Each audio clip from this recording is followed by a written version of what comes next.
folks, in this tutorial I'm going to teach how to strum the guitar in rock and roll and rockabilly music, how to play rhythm guitar with this kind of music if you like, or how to play rhythm guitar versions of rock and roll and rockabilly songs when you want to accompany yourself singing perhaps.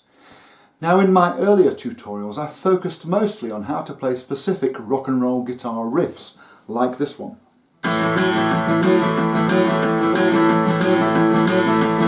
Well, I'm a writing a little letter, gonna mail it to my local DJ. Yes, it's a jumping little record I want my jockey to play. Roll over, Beethoven, gotta hear it again today. I teach how to play that particular rock and roll riff in my tutorial number 1. But rock and roll and rockabilly also sound really good when you play with just plain open chords like this.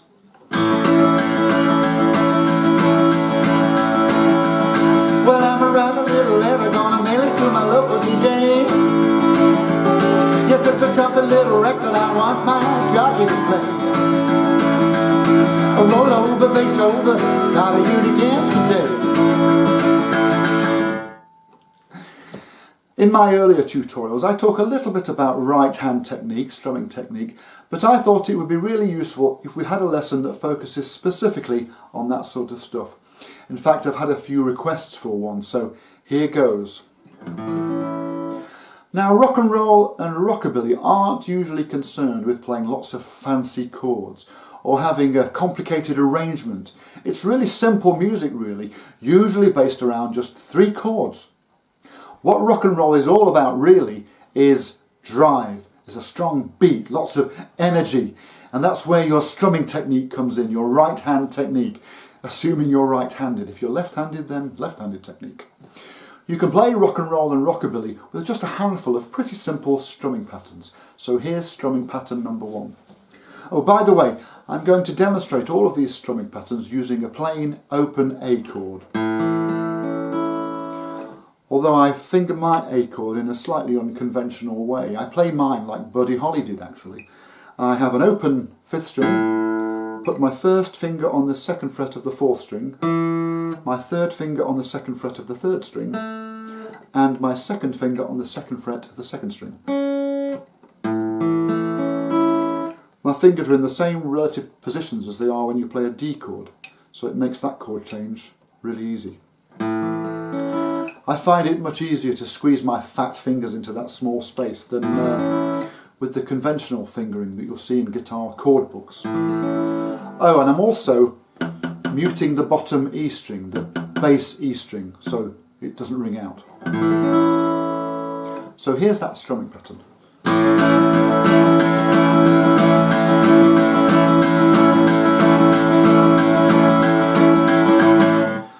It's the same strumming pattern I used a moment ago when I played a little bit of Roll Over Beethoven. People call that kind of strumming pattern a train strum because it sounds a little bit like a speeding steam engine.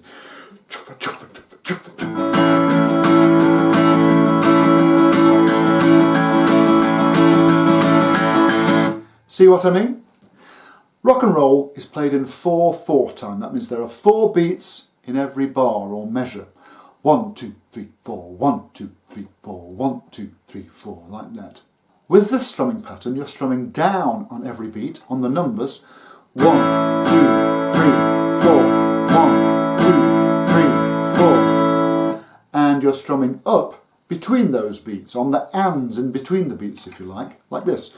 1 and 2 and 3 and 4 and 1 and 2 and 3 and 4 and down, up, down, up, down, up, down, up, 1 and 2 and 3 and 4. What I'm also doing though is I'm hitting the strings a little bit harder on beats 2 and 4 in the bar, what we call the backbeat, like this. 1 and 2 and 3 and 4 and 1 and 2 and 3 and 4.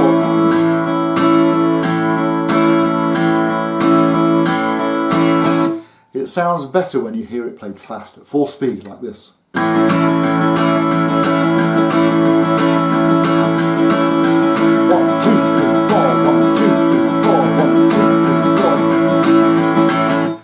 The backbeat is a defining characteristic of rock and roll.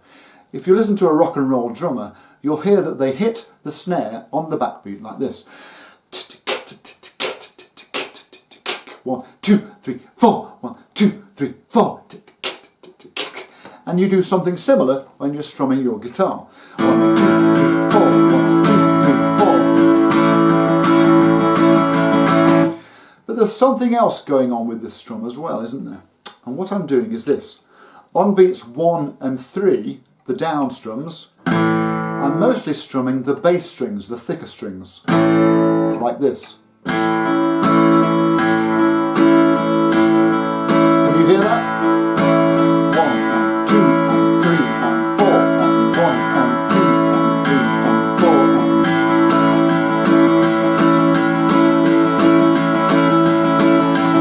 4. So that's how to play strumming pattern number 1. Have a go at playing it along with me now, slowly. I'll give you a counting. 1, 2, 1, 2, 3, 4. 1 and 2 and 3 and 4 and 1 and 2 and 3 and 4. Down, up, down, up, down, up, down, up. 1 and 2 and 3 and 4.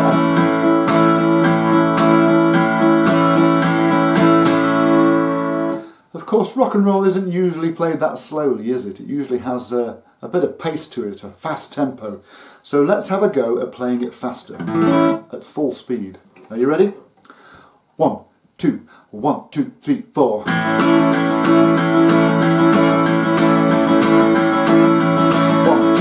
4, 1, 2, 3, 4, 1, 2, 3, 4, 1, 2, 3, 4.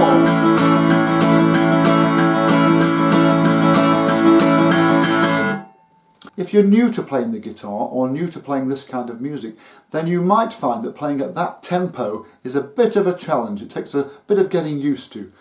So I'd suggest you start off playing slowly and gradually build up your speed until you're playing at the same sort of tempo as those original rock and roll records. But there are some ways you can help yourself with that. Here's a couple of hints. When you're strumming, try to strum from the wrist, so you're swiveling your wrist like this.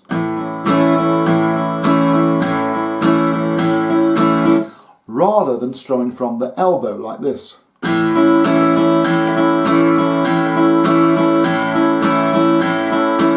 So strum from the wrist.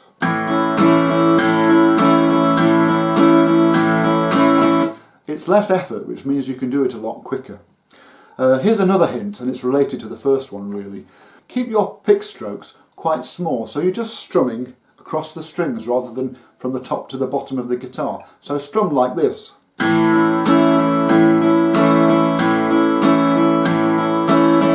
Rather than like this.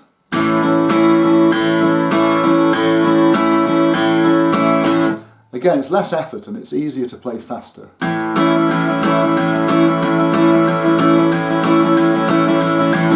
Now that kind of straight driving strumming pattern is one that I use on songs like Roll Over Beethoven, but also Johnny Be Good. You gotta lose, you gotta cross to New Orleans, way back in the woods among the evergreens. That's to the log cabin made of the wood, but if you think somebody named Johnny Be Good, so never learn to read or write so well, but you can play the guitar like a ring in the bell. Go, go! I also use it in songs like Long Tall Sally. Gonna tell Aunt Mary about Uncle John. He clearly has the misery, but he has a lot of fun, oh baby. Yeah, now baby, ooh, ooh, ooh, baby, having me some fun tonight, yeah. Okay, so that's strumming pattern number 1. It's a straight rhythm. Generally speaking, you can divide rock and roll songs into 2 main types. There are those that have straight rhythms, like most Chuck Berry songs, Johnny Be Good, Roll Over Beethoven, Sweet Little 16, Carol and so on. And then there are those that have swing or shuffle rhythms. They have a bounce to them, like Buddy Holly's That'll Be the Day, Little Richard's Tutti Frutti, Carl Perkins' Blue Suede Shoes. Well, it's a blue suede shoes, blue suede shoes, yeah. Blue suede shoes, baby. Blue suede shoes. And that's strumming pattern number 2. It's exactly the same as strumming pattern number 1, so I'm not sure if it's correct to say that it's a different strumming pattern. The difference is it has a swing or a shuffle to it. In every other respect, it's the same. We're strumming up and down with every beat, 1 and 2 and like that. We're hitting the strings a little bit harder on beats 2 and 4, the back beat, and hitting the bass strings hard on beats 1 and 3.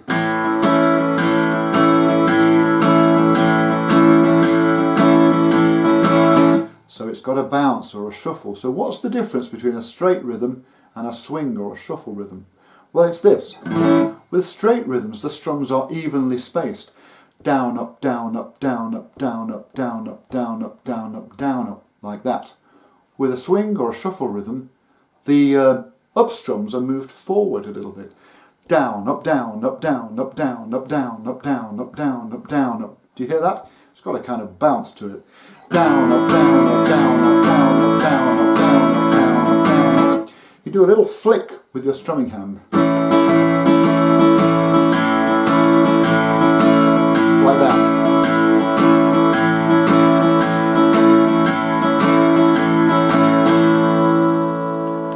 So, have a go at playing that one along with me. And we'll start off playing it slowly again, and I'll give you a count in like before. 1, a 2, a 1, 2, 3, 4. 1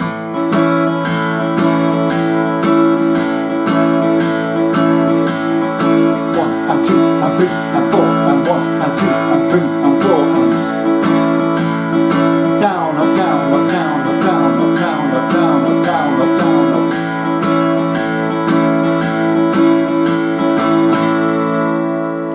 I use that strumming pattern, like I said, on That'll Be the Day. Well, that'll be the day when you say goodbye, yes, that'll be the day when you make me cry, you say you're gonna leave. You know it's a lie, 'cause that'll be the day when I die. Here's strumming pattern number 3.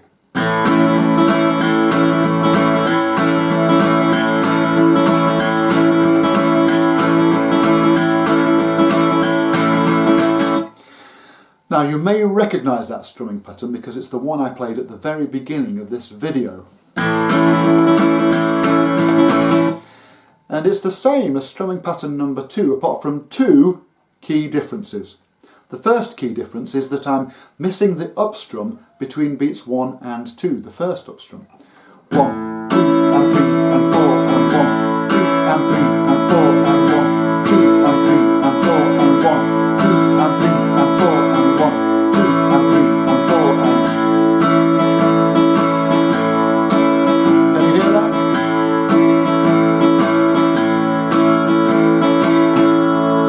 So we're missing that up strum. There's another difference, and that is this. I'm only hitting the bass strings hard, like that, on the first beat in the bar, on beat 1. So it's 1, 2 and 3 and 4 and 1, 2 and 3 and 4 and 1, 2 and 3 and 4 and 1, 2 and 3 and 4. We're still hitting the strings hard on beats 2 and 4. We've still got that strong back beat.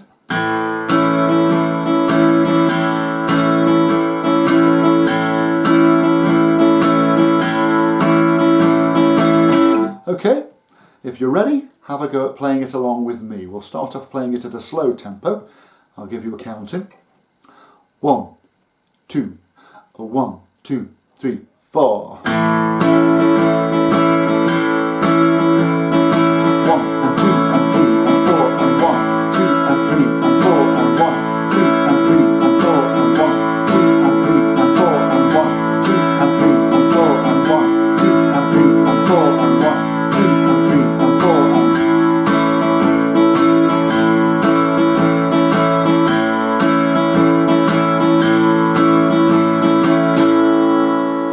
Okay, now let's have a go at playing it faster at a full speed tempo. 1, 2, 1, 2, 3, 4. 1, 2,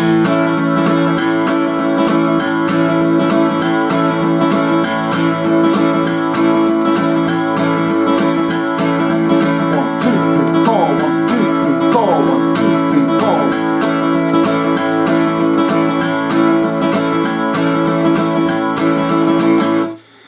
I use that one on rockabilly songs like Carl Perkins' Bop in the Blues. I use it on Blue Suede Shoes as well. Warren Smith's Rock and Roll Ruby. It sounds really good on Little Richard's Tutti Frutti as well. Tutti Frutti, oh Rudy, Tutti Frutti, oh Rudy, Tutti Frutti, oh Rudy, Tutti Frutti, oh Rudy, Tutti Frutti, oh Rudy, and boom. Okay, that's strumming pattern number 3. Here's strumming pattern number 4.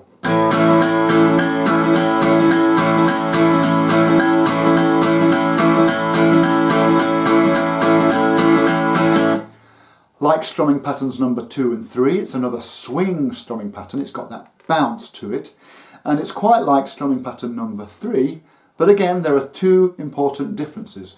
The first difference is this: we're now missing the up strum between beats 3 and 4. So listen. 1, 2 and 3, 4 and 1, 2 and 3, 4 and 1, 2 and 3, 4 and 1, 2 and 3, 4 and 1, 2 and 3, 4 and 1, 2 and 3, 4 and 1.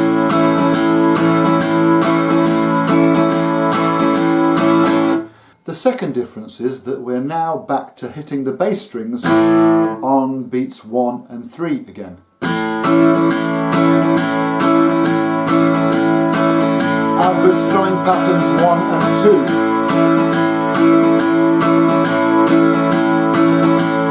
Dum dinga dum dinga dum dinga dum dinga.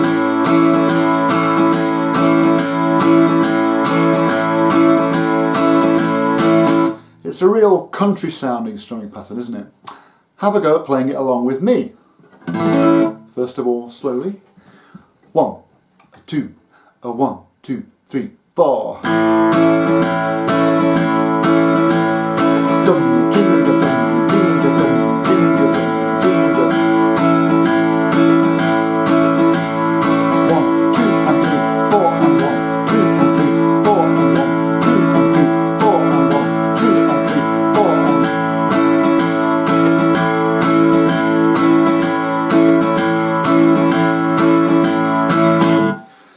Now let's play it full speed. Here we go. 1, 2, 1, 2, 3, 4. 1,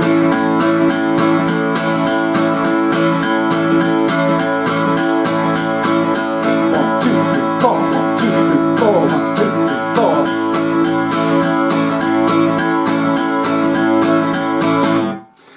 I use this strumming pattern on songs like Eddie Cochran's Cut Across Shorty, a real country sounding song. Well, a country boy called Shorty and a city boy named Dan had to prove who could run the fastest to win Miss Lucy's hand. Now Dan had all the money and he also had the looks, but Shorty must have had some boys that can't be found in books. Like that. I also use it to play Fats Domino's great song, I'm Walkin'. Walking, yes indeed, and I'm talking about you and me, and I'm hoping that you'll come back to me. Yeah, I'm rolling, 'cause I can be, I'm waiting for your company. I'm hoping that you'll come back to me. And that's strumming pattern number 4. And those are all of the strumming patterns I'm going to show you in this lesson. And really, I think those are all you need to play great rock and roll and rockabilly rhythm guitar. So, thanks for watching. I hope you enjoyed playing along with me. If you have any queries, let me know in the comments. Well, I took my Ruby juking on the outskirts of town. She took her high heels off, rolled her stockings down, put a quarter in the jukebox to get a little beat. Everybody started watching all the rhythm in my feet. She's my rock and roll Ruby, rock and roll Ruby, rock and roll. Ruby sounds a rockin' boy who satisfies my soul.